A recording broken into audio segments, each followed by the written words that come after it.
বাংলাদেশি সন্দেহে দিনহাটা ভিলেজ 1 গ্রাম পঞ্চায়েতের সাবেক ছিটের সরকারি আবাসন থেকে কাকুলি খাতুন নামে এক মহিলাকে শিশুসহ আটক করল দিনহাটা থানার পুলিশ।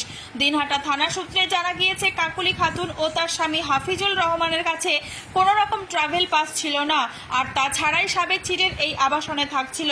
আর সেই খবর পাওয়া মাত্রই দিনহাটা থানা পুলিশের বিশেষ টিম রবিবার রাতে ওই আবাসনে অভিযান চালায়।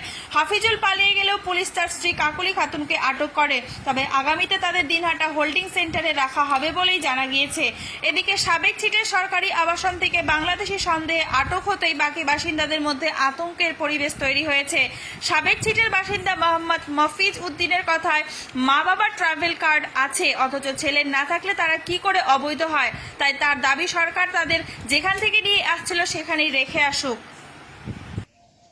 এটা তো থানার পুলিশ এসেছিল, আসিয়া যাই হোক, ওই যে হাবুবর আর একটা ভাই ছিল যেটা ট্রাভেল কার্ড নাই, সেই ভাইয়ের বউকে তুলে নিয়ে গেছে। কি নাম দুজনের? একজনের নাম হলো কি যেন কাকুলি মহিলা, ওনার সাথে একটা বাচ্চা আছে, আর হাবুবর উনি একটা ছেলে।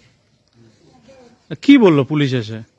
পুলিশ এসে বলল যে জেইলের লোক বাংলাদেশি আছে নাকি, সেই বাংলাদেশি আছে নাকি সেই হিসাবে ধরে নিয়ে যাওয়া। প্লাস প্রথম একটা ঘটনা যে আমরা 2015 সালের 11 মাহিনার 22 তারিখে ভারতে আসছি। আমরা ওখানে দাসিয়াছড়া সিটি আমরা থাকতাম। যখন আমাদের জনসংখ্যার গণনা হয়েছে, আমাদের পুরো পরিবারের যতগুলো লোক আছে ওই 11 সালের কাগজের মধ্যে নাম লেখা হয়েছে। এখন যখন আমরা ট্রাভেল কার্ড নিয়ে ভারতে আসছি, ওই টাইমটাতে আমাদের ভাই দুজন হরিয়ানা রাজ্য ইটভাটাতে কাজ করত। তা ওরা ট্রাভেল কার্ড নিয়ে আমাদের সাথে আসতে পারে নাই। তখন আমরা যারা লিখিত ছিল তাদেরকে বলছি যে এইভাবে লিখে দাও যে তারা দিল্লিতে যেন আছে কাজ ক্ষেত্রে পরিবর্তনে, আমরা বাবা মা যাইতেছি পরিবর্তনে যেন আমার ছেলেরা এবং আমার ভাইয়েরা তারা যেন নাগরিকত্বটা সরকারিভাবে পায়। যখন আসছি 2015 সালে, তখনই কিন্তু আমরা এসডিওকে ভিডিওকে দরখাস্ত দিয়েছি, তার রিসিপ্ট কপি আমাদের কাছে আছে। প্লাস এখন ওদের কারো আধার কার্ড হয়েছে, কারো ভোটার কার্ড হয়েছে, রেশন কার্ড হয়েছে, সেই হিসেবে আমরা আছি। তারপরে এই হোক, এই যে এই বর্তমানে ইদারিং এই সমস্যা যে বাংলাদেশে আছে নাকি, তো আমরা সরকারের কাছে এবং যে আছে বড় পদে তাদের কাছে আমার অনুরোধ যে আমার ভাইদেরকে নিয়ে আজকে 11 বছর হয়ে আসছি, তারা 11 বছর থেকেই আমাদের সাথে আছে।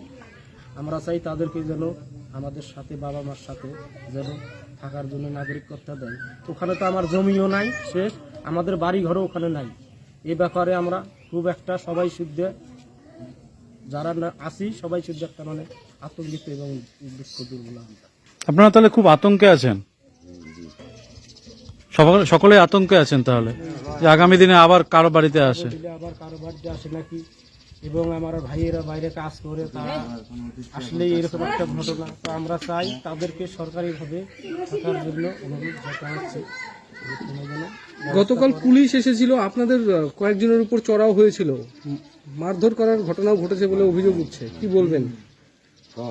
মারধর কি, এখন হয়তো পুলিশের সঙ্গে কেউ জোরে গলায় কথা বলে, সেই জন্য হয়তো তারা একটু বলছে এইটাই। তাছাড়া তেমন কিছু হয়ে আমাদেরকে গর্ব করে নাই।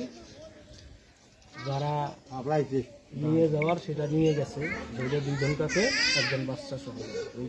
কি নাম আপনার? আমার নাম সোরাব আলী। এই জায়গার নাম কি? এই জায়গার নাম इनके लिए सेटलमेंट क्या